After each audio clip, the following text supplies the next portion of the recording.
Okay. Open on a lighter lights up faces of our two siblings, Louie and Rory. Both are the main characters in this story. They're around 12 and 13.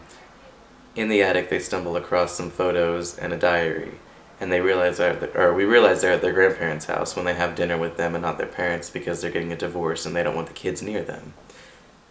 And so the kids go back up in the attic late at night after trying to get their grandparents to say something about it, but they're both very, very shut off about the attic. And so when they sneak up there, they find that one of the walls is fake, and they break through it and figure out there's a door there. When they open the door, they realize it has stairs that lead way past where this house would normally go.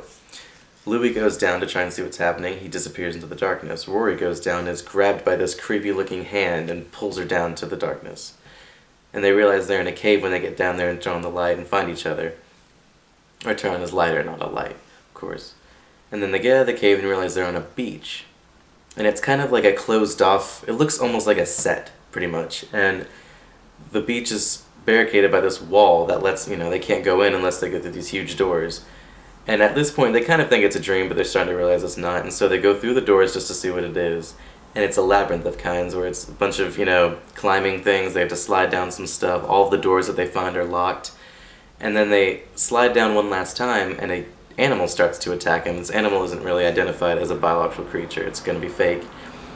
And it gets shot by this Indian man. And he looks Indian, and he's tribal. And he has this thing around his waist to avoid anything showing.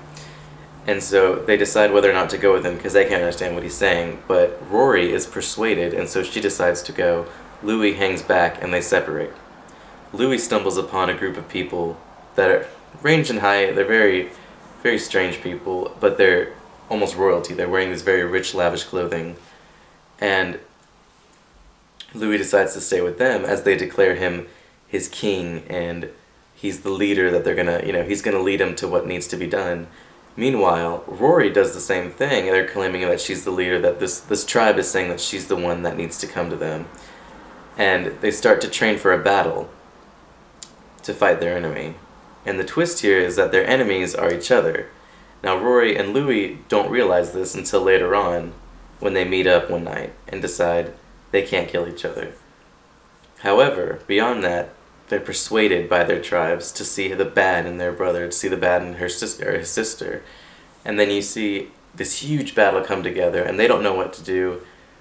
And so they're trying to stall back, and hold and not try and kill each other.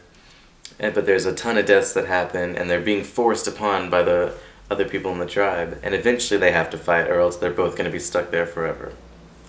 So what happens is they fight. Louis stabs Rory in the heart.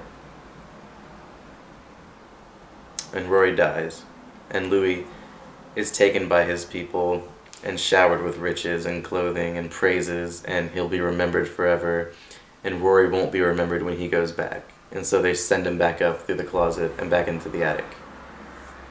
No one in the family remembers Rory. They don't even know who she is. And then Louis talks with the grandpa that night, and the grandpa tells him there's a story, like he had a dream one night that he had a brother.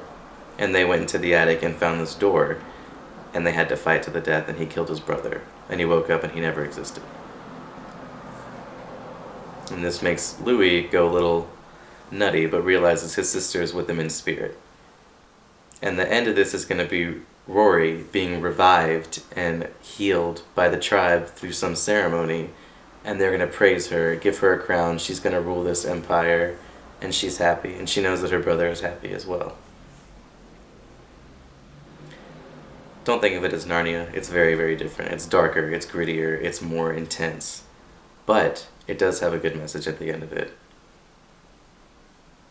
And that's pretty much my movie pitch.